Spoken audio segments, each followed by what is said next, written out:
everyone, welcome back to our channel. Let's start with the news today. Ukraine war may lead to a rethinking of the US defense of Europe.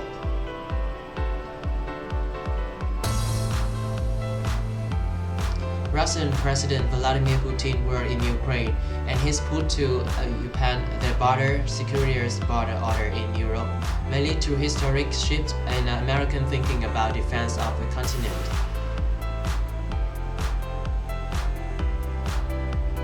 Depending on how far Putin goes, this could mean a build-up of US military power in Europe not since the Cold War.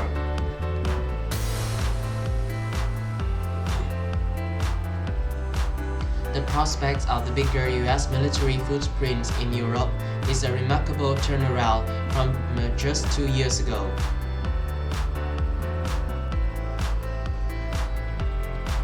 In 2020, President Donald Trump ordered thousands of American troops out of Germany as part of his argument that Europeans were undeserving allies.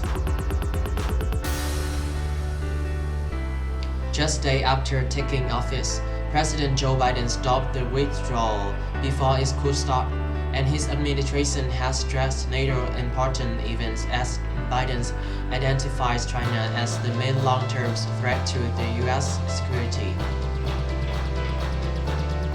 Then came Russia's invasion of Ukraine.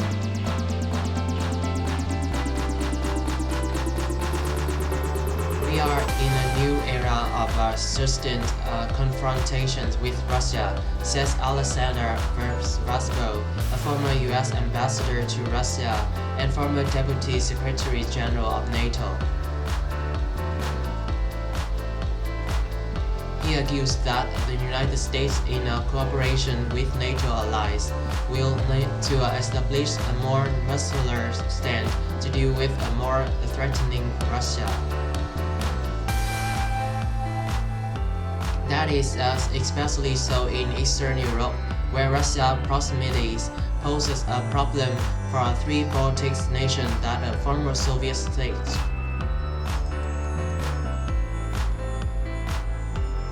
Defense Secretary Lloyd Austin was flying to Europe on a Tuesday for his second recent round of Ukraine consultations at the NATO headquarters in Brussels.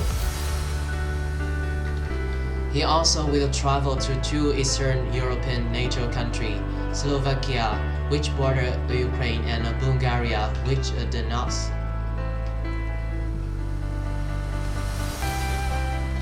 After a NATO meeting last month, Austin visited two other allies on the eastern flank, Poland and Lithuania.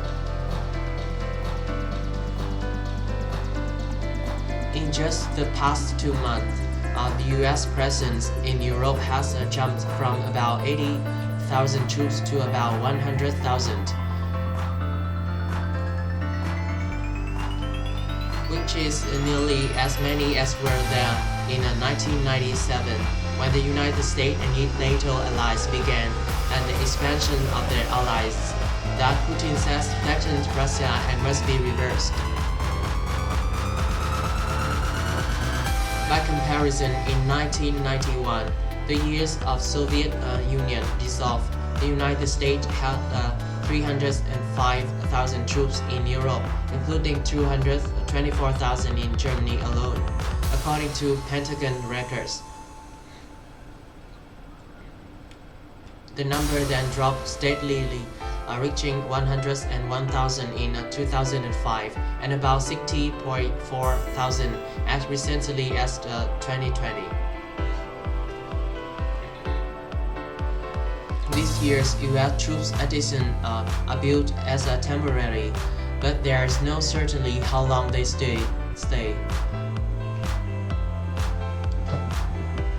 They include an armored brigade of the 1st Infantry Divisions, totaling about 4,000 soldiers to Germany, and a similar size infantry brigade of the 82nd Airborne Division to Poland. Numerous Army headquarters units also have been sent to Poland and Germany.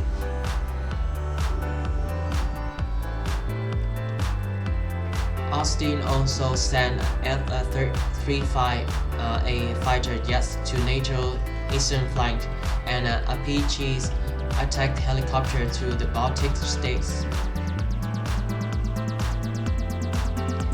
A recent Pentagon review of its worldwide military presence concludes that troops levels and positions in Europe were about right.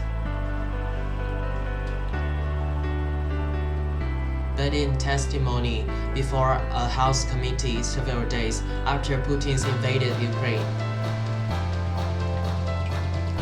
Mara Khalid, a senior Pentagon official who oversaw the 2021 review, said that conclusion will have to be reconsidered. The Pentagon must ensure that we got the deterrence of Russia and that we absolutely 150% say that NATO is safe and secure. Not just in light of Russian invasion, but for the longer terms, she said much of first. Putin's war in Ukraine has prompted a rethinking of the regional defense needs not just by Washington, but also some European allies, including Germany, which last month broke with a long-standing policies of not exporting weapons to conflict zones by sending anti-tank and anti-aircraft weapons to Ukraine.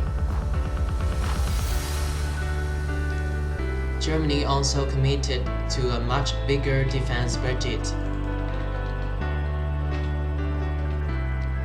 A new realities, Chancellor Olaf Scholz declared.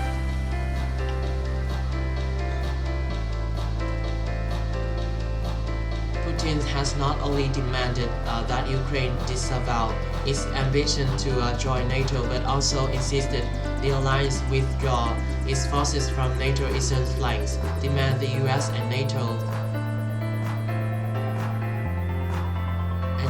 rejects as a counter to the fundamental rights of nations to decide their foreign relations for themselves and of NATO basics commitment to provide security for members equally.